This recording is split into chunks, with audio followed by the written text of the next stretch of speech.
Okay, in this video I want to just share with you something that you should be very much aware of when you are buying any sort of property, particularly residential property, and particularly if it's a rural property. So I'm walking along at home on a small road that runs past the front of our house.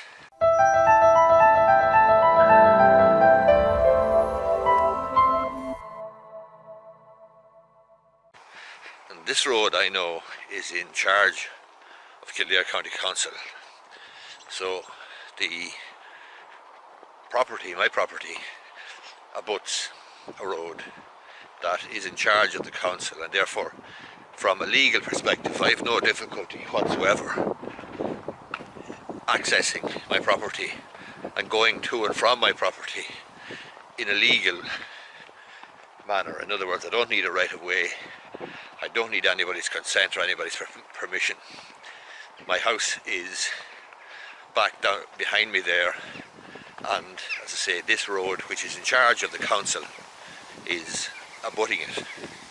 However, further on down the road here, I'm going to show you another road, and it's an entirely different situation, and it is what you need to be careful about when you're buying a property, particularly, as I say, a residential property in the countryside.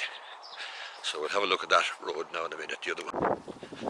So I'm still walking along the same road that's abutting my property, and I know it's in charge of the council. But just here, so this is the road that's in charge of the council, and this is the property, or the road that my property is on. If I turn around this way, there's another road there behind me. That's a completely different kettle of fish, because the road behind me is actually on the Property Registration Authority website. You'll see it is marked yellow.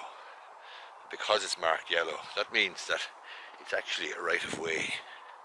So if I was buying a house down that road, and just to be clear on this, if I was buying a house down that road, I'd be asking questions and making inquiries to ensure that the property that I was buying had on the folio appurtenant to the property a right of way, and that is the right to come and go on that road, and that that right of way was registered with the Property Registration Authority. Because if it wasn't, then strictly speaking there may be an issue in relation to access to and from the property. So this road, as I say, is in charge of the council, and the other road back there is not. It's a right of way, and it goes across a number of folios, and some of the properties, most of them, probably have the right of way registered on their folio, but that's something you want to check. Something else that you should consider as well: if you were out driving along this road, or walking along it, or cycling, you wouldn't notice much difference between this road that I'm walking on and the other one. And this road is in charge of the council, and the other one isn't. The other one is registered as a private right of way, or a right of way rather, on the land registry. So from visual inspection, you wouldn't be able to tell the difference.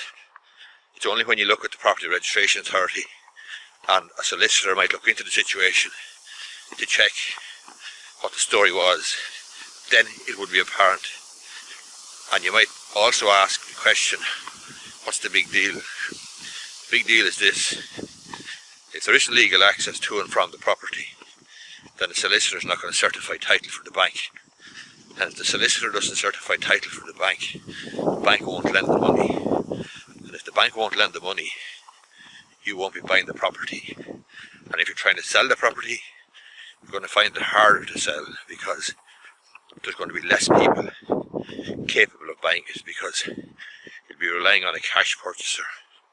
Now, it's rare enough that you're going to have a property that's landlocked, but it is something that needs to be checked out. It is something that a solicitor will check out, and it is something that you should be concerned about, because it will affect the saleability and the value of your property if there's any question mark about legal access and roads and services, being in charge, and so on. I hope you find this video useful.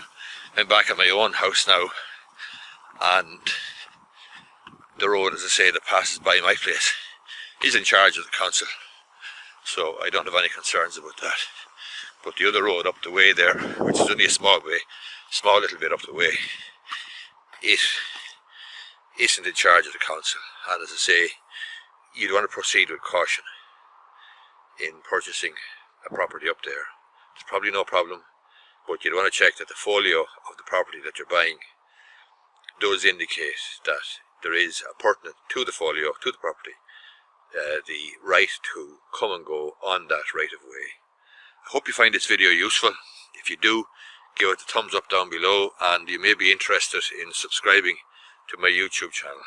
I do a lot of videos about all aspects of Irish law. I try to explain Irish law in plain language, understandable language for people to make good decisions and to be of benefit, I suppose, and to be of some utility. I do a lot of property law, a lot of employment law, a lot of small business, litigation, probate, stuff like that.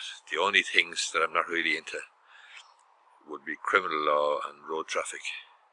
Criminal law and road traffic in particular is kind of a specialised area, so my bag will be more in the property, small business, employment areas. As I say, if you do find the video useful, give it the old thumbs up down below, and as I say, you may be interested in subscribing to my channel. Thanks for watching.